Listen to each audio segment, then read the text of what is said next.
tocou aí, que é os impactos, né? A pressão que os humanos fazem sobre esses animais, assim Sim. como a gente faz para outros grupos também. Mas no caso dos médios e grandes mamíferos, quais que são os principais riscos ali que estão envolvidos para esse grupo? Olha, basicamente tem fator humano, né, infelizmente, mas tem. Perda de hábitat é um dos principais, principalmente fragmentação.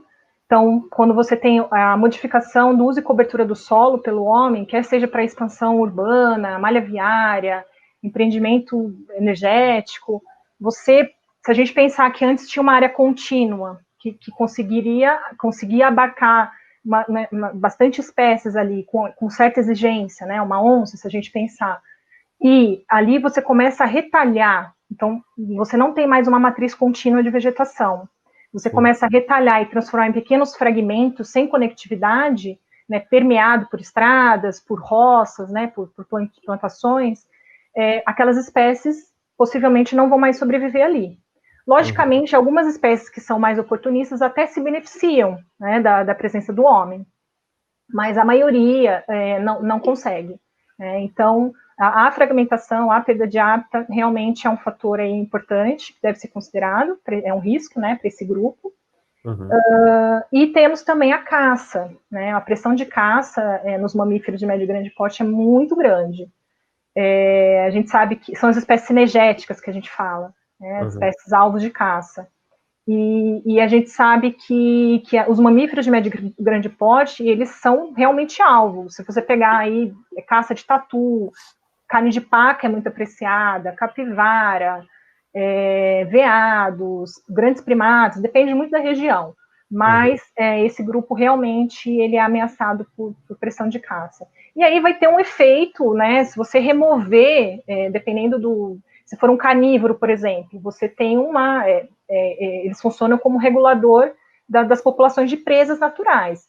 Se você retira, tem o abate desses animais naquele local, você vai desestruturar toda a cadeia alimentar, toda a cadeia trófica daquela comunidade biológica. Então, você tem um efeito que a gente chama de top-down, né, de cima para baixo. Então, é um efeito em cascata. Tem outro termo também que a gente usa que chama cascata trófica, né, uma defaunação. Só adicionar uma coisa aqui, por quem não é da área e talvez não entenda muito isso, é que geralmente quando a gente faz estudos relacionados à fauna, fauna e flora, né, a gente vê a relação que eles têm na questão de alimentação, energia e todos esses níveis. E geralmente a gente faz isso por níveis. Então, cada animal ou planta, eles vai ter uma função dentro do sistema que ele está. Então, a gente tem os produtores que vão produzir o primeiro nível de energia, que geralmente são plantas que têm a capacidade de fazer fotossíntese, depois vão ter consumidoras primárias, que são ali podem ser os pequenos mamíferos, no caso que a gente falando de mamíferos, né?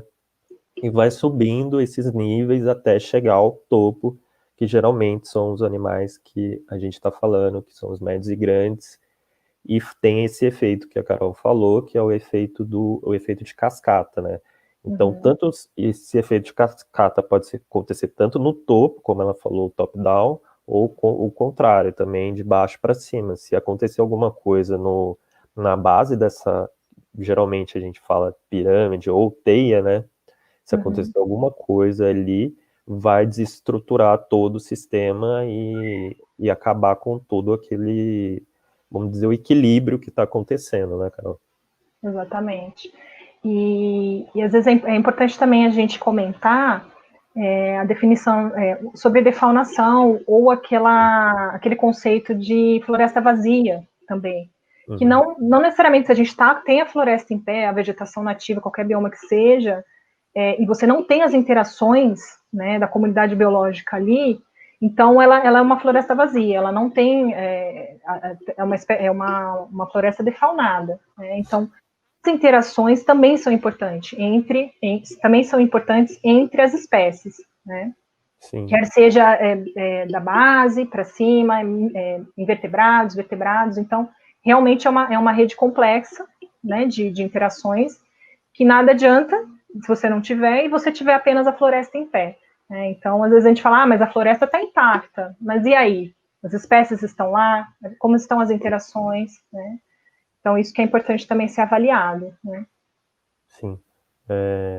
Uma coisa assim que eu acho legal de falar que você tocou, né, é a caça que cada vez mais parece, eu acho que não é que está crescendo, né, mas está se tornando mais exposto, eu acho também tem isso.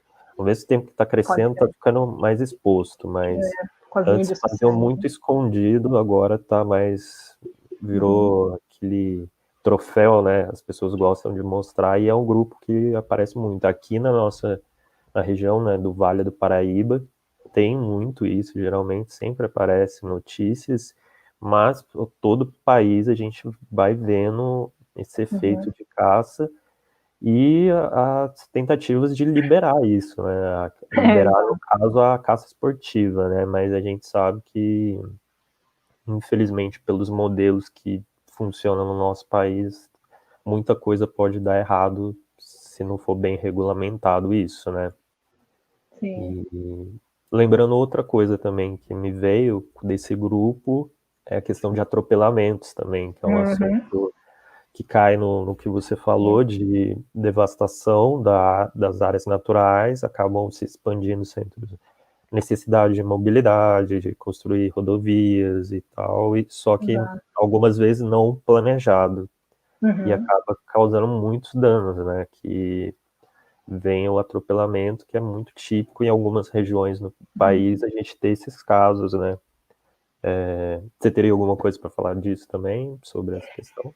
Na verdade, o atropelamento é uma ciência à parte, né? Que é a ecologia Sim. de estradas, né? Quem trabalha com conservação e né, mamíferos, no caso, está crescendo muito no Brasil esse tipo de pesquisa e tudo mais de ecologia de estradas, que é isso, eles analisam realmente como é o impacto. Existem até plataformas, aplicativos, né, que Sim, urubu. tentando incluir a questão da ciência cidadã, para quem vê um animal atropelado, eu avistei, ter a localização, que aí os pesquisadores conseguem analisar e computar, né, quantos animais estão sendo atropelados em tal localidade, por aí vai. Mas é isso, a modificação da paisagem, ela, para alguns animais, elas podem ser uma barreira, a questão das estradas. E a questão das estradas, dependendo do local, pode ser ter até facilidade de acesso para caça. Uma coisa está atrelada à outra. Uhum. Né? Você abre uma estrada para construir qualquer coisa que seja, ou para realmente ter acesso, né, de uma cidade a outra, enfim, ou pensando também na área rural, né? Uhum. Aquilo com certeza vai facilitar muito a caça, né? Lugares que antes o caçador chegava, era muito mais difícil de chegar, se você tiver uma estrada de acesso, com certeza ele vai chegar mais fácil e vai ter uma taxa aí de aumento da pressão de caça, né? Sim. É tudo relacionado, né? Tudo relacionado.